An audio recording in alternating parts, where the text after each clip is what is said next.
یہ اس کی ایک چال ہے. اللہ تو بڑا غفور ہے، بڑا رحیم ہے، یہ کیا چھوٹی چھوٹی باتوں پر وہ پکڑے گا؟ خام خواہ تمہیں خیال ہے وہ اتنا کوئی خردہ گیر نہیں ہے. اللہ بڑا غفور ہے، کریم ہے، رحیم ہے.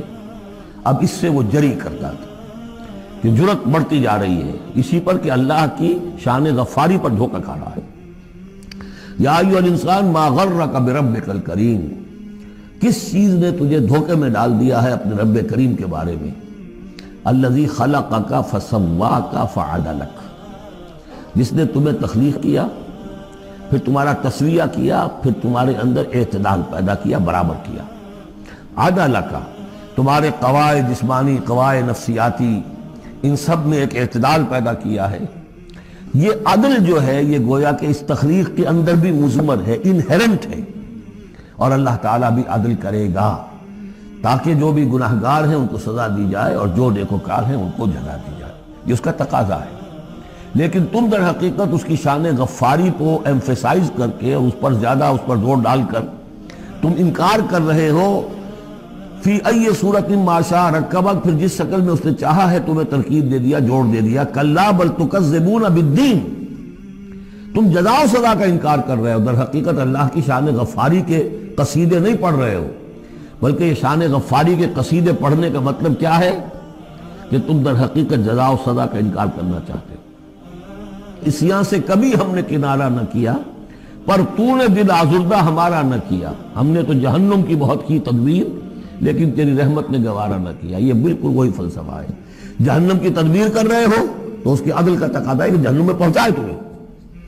یہ دھوکہ دے رہے ہو اپنے آپ کو، اس کے جزا و سزا، اس کے عدل کا انکار کر رہے ہو. یہ ہے اصل میں صورتحال کی جو سمجھ لینے کی ضرورت ہے کہ اس نے تمہیں بنایا، اس کا تسویہ کیا، اس میں عدل پیدا کیا، توازن پیدا کیا، پھر تمہیں جس طرح چاہا جوڑ دیا.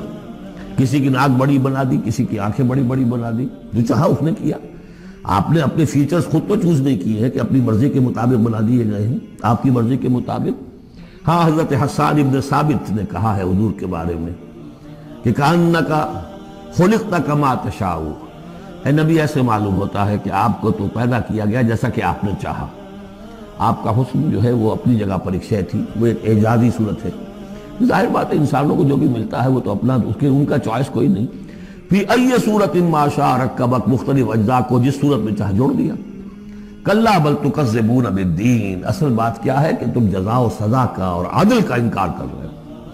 وَإِنَّ عَلَيْكُمْ لَحَافِظِينَ، جبکہ ہم نے تمہارے اوپر محافظ فرشتے بھیجے ہوئے ہیں. یہ تو پھر سب ایکسرسائز ان فیوٹیلٹی ہوئی. کائے کو ہم نے فرشتے بھیجے؟ خام خواہ کو دو دو سنتری تمہارے ساتھ ہم نے بٹھا رکھے کائے کے لیے؟ اگر جزا نہیں، سزا نہیں، پکڑ نہیں، محاسبہ نہیں، کچھ نہیں، تو یہ کیا ہے؟ ہم نے کاہے کے لیے کیا؟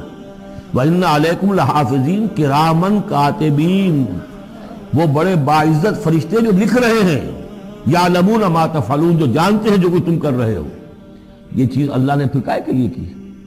یہ سب جیسا کہ میں نے کہا ایکسرسائز ان فیوٹیلٹی ہے.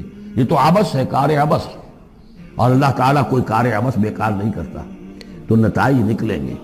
نتائج کیا ہیں؟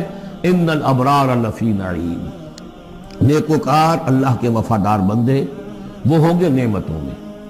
وَإِنَّ الْفُجَّارَ لَفِي جَحِيمٍ، اور جو فاسق و فاجر ہوں گے، جو کہ اپنی نفس کی شہوات و خواہشات کے بندے ہوں گے، لفی جہیم، وہ جہنم میں ہوں گے.